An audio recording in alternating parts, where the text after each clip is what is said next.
game.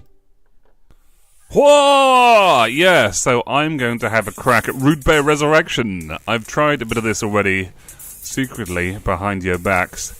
But I'm familiar with Alex Rose of Alex Rose Games, who made this game. I think he had some help, but it's mostly just him, I get the feeling.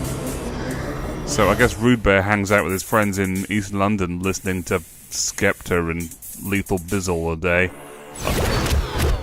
Root Bear Resurrection! I can imagine, every time the game is called Super something, I just imagine Mario's voice, you know, Super Root Bear Resurrection! Woohoo! Except I don't think Root Bear would sound like that, do you? Let's go! Let's go! This game is full of grime music. I don't know much about grime music. Oh look, it's the level I've already been to. There we go. Okay, let's do the tutorial again. I've done this all before, like I said. Hopefully I can do better this time. Changing from the red blood. In some of the trailers early on, you'll see red blood. But, like they switched to this kind of pink, neon, magenta sort of blood that is a lot more sort of festive looking. You'll see why that's important later on, I hope. Yeah, so it's kind of, I don't quite want to say jerky, but it's sort of fast, you know. It looks like Root Bear is not one of those guys who runs across gaps like Mario can. This game is so as you can see, when you die, you leave behind your bodies, and the bodies of previous failures are there, but you can actually stand on them. So sooner or later, you can just fill up the world with so many corpses that this is cool too. He's got the wizard ball has this laser that shrinks the bodies away, but you can make them shrunken. Look, some of the it's kind of horrible actually. It doesn't really bear thinking about little tiny baby corpses. Yeah, there we go. So you can shrink away the corpses, so they look like the corpses of children. Okay, I got it. I don't know if this is there we go. Okay, I got it.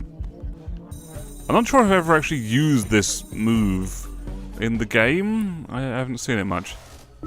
Anyway, let's rock. Woo! Ah, good damn. Yeah, so it is kind of fast and fluid, this thing. And every time you win, you get to see how many bears you killed, which is lovely. There's this thing in, I don't think it's Lord of the Rings, it's the Silmarillion or something. They have this thing called the Hill of the Slain, and it's just this massive pile of corpses. So whenever I see a pile of corpses, I just think of the Hill of the Slain. So if you look it up, there's some amazing pictures if you're into that kind of thing, which I suppose I am. Yeah, this game, I don't know, it's hard to say if this game is tough or what. Like, in some ways, it's very forgiving, because you never die in the same way twice. I think that's what's neat about this one little game mechanic of leaving behind your bodies means that you kind of always get better. It's nice. And then you can actually legitimately skip past dangers, and I don't know, it just kind of works. Actually, I'm definitely better at this now. For a start, I advise using the D-pad to move Root Bear, because it's one of those sorts of games, you know. Root Bear is a binary kind of a guy, I think. Yeah, can he? You can joystick around. Now I've said that, actually, I'm going to try joysticking. Bom, bom, bom. I don't know if you'll like grime, but that's what this game has. I think it's good grime. I can't tell because I don't listen to a whole lot of grime. If only Skepta or Lethal Bizzle were here, they could explain this to me. Because those are grime artists that I have heard of. You know, Lethal Bizzle, I know, he's got some kind of video with Judi Dench or something. Judi Dench shows up on his show and she's all like, "Oh, hello, Mr. Bizzle. My granddaughters really love your music." And oh, just one corpse. That's banging. Yeah. So, part of the reason I'm rather taken with this game, I think, is it's kind of a metaphor for software development itself, I think. Like, if you make a game and you're actually trying to make it good, you normally find that it's a seemingly never-ending process of iteration. You know, you got to try over and over, and I'm sure this applies to anything you're really trying to get better at. You've got to fail a lot, and that means actually I'm definitely doing better than I was before. Anyway, oh yeah, you can totally skip a lot of this. Whoa, you can screw this game quite a bit. Where was I there? You've got to fail a lot. Like, anybody who is successful will tell you about how they failed over and over to meet their goals. And so I figure Rude Bear is kind of a metaphor for that, you know? He fails over and over, but he never fails in the same way twice. And he climbs up on the body of his previous weak selves to stand triumphant, which is why I like I think the original poster image for this. Ken, I'm going to make editing work for you. Bring it up.